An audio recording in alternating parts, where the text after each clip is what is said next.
आप देख रहे हैं इंडिया न्यूज का डिजिटल प्लेटफॉर्म। आपके साथ मैं रचना बंसल। राजस्थान के बाड़मेर से एक बड़ी ही हैरान करने वाली खबर सामने आई है। बाड़मेर का इनफैक्ट गांव है ये मेली गांव, और मेली गांव जहां पर आबादी करीब करीब 4000 की है और यहां बसने वाले 300 परिवार दलित मेघवाल समाज के हैं।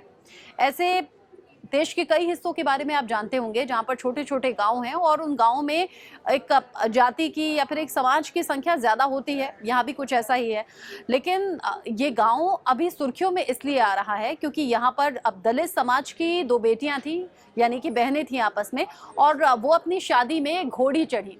शादी को लेकर सबका अपना सपना होता है, इस पल को यादगार बनाना है, खास तरीके से इस दिन तैयार होना है या फिर ऐसी कोई चीज जो जिंदगी भर यादगार रहे। ऐसे में इन बहनों का भी सपना था कि अपनी शादी में हम दोनों घोड़ी चढ़ें। तस्वीर भी सामने आई, दोनों बहनें घोड़ी पर चढ़ती हैं, दुल्हन की तरह सजती हैं और बहुत खूबसूरत दोनों लग रही हैं, बहुत खुश भी लग रही हैं। ये पूरा परिवार खुश था और पूरे गाजे बाजे के साथ इन दोनों बेटियों को विदा किया गया। लेकिन विदा हो चुकी हैं, शादी को 2-2.5 महीने बीत चुके हैं, अपने ससुराल में वो दोनों खुश हैं। साथ ही साथ इस परिवार के जो मुखिया हैं, यानी कि जो शंकरराम मेघवाल हैं, जो इनके पिता हैं, वो भी खुश दिखे। उनकी माँ बहुत ज़्यादा खुश दिखी कि बड़े अच्छे तरीके से बेटियों की शादी हो गई। लेकिन यही शादी अब इस परिवार के लिए मुसीबत बन चुकी है, क्योंकि जो गाँव के पंच हैं, अब शादी के 2 महीने बाद उन्हें होश आया है और उन्हें समझ में आया है कि दलित समाज की जो बेटियाँ हैं वो भला घोड़ी कैसे चढ़ सकती हैं। और अब इस परिवार पर 50,000 का जुर्माना पंचों ने लगा दिया है और उनका ये कहना है कि अगर आप जुर्माना नहीं भरते, अपनी गलती आप नहीं मानते, तो फिर आपका हुक्का पानी बंद कर दिया जाएगा।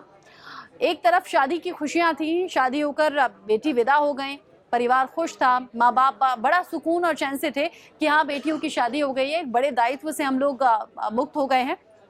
लेकिन अब जब गांव में हुक्का पानी बंद करने की बात सामने आ रही है, जब 50,000 का जुर्माना मांगा जा रहा है, तो देखते देखते ये खबर सिर्फ मेली गांव तक नहीं है, बाड़मेर तक नहीं है, राजस्थान तक नहीं है। जैसे ये खबर देश भर में चर्चा का विषय बनी हुई है। इस खबर को लेकर हैरानी इस बात की है कि आजाद हिंदुस्तान को 75 साल हो गए हैं, बावजूद इसके खासतौर से राजस्थान से और बाकी हिस्सों से इस तरह की खबरें सामने आती हैं, जहां पर जाति को लेकर, धर्म को लेकर, छुआछूत जैसी कई खबरें हैं जो सामने आती हैं और इसमें एक निचले तबके का जो वर्ग है उसे बिल्कुल साइडलाइन कर दिया जाता है। यही यहाँ पर दलित परिवारों के साथ हो रहा है। दलित परिवारों को लेकर अभी पिछले दिनों भी एक खबर में पढ़ रही थी, वो यूपी से थी।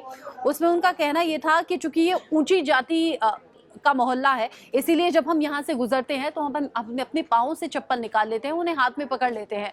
बड़ी हैरानी हुई थी। आज 21वीं सदी में हम लोग जी रहे हैं। वो लोग कह रहे हैं कि जब हम ऊंची जाति के मोहल्ले से निकलते हैं, हाथों में चप्पल उठा लेते हैं, पैदल वहां से चलते हैं, क्योंकि हमें अलाउ नहीं है कि हम वहां पर चप्पल पहनकर उनके सामने चल सकें। जब उस मोहल्ले को पार कर लेती हैं महिलाएं, तब वो चप्पल पहनती हैं और फिर वो अपने घर जाती हैं।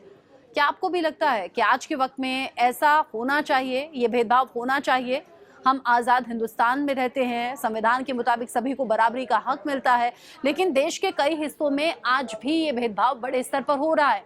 अगर आपके आसपास हो रहा है, मेरी तरह आपको भी गलत लग रहा है, तो आवाज़ उठाइएगा। आवाज़ उठाना ज़रूरी है।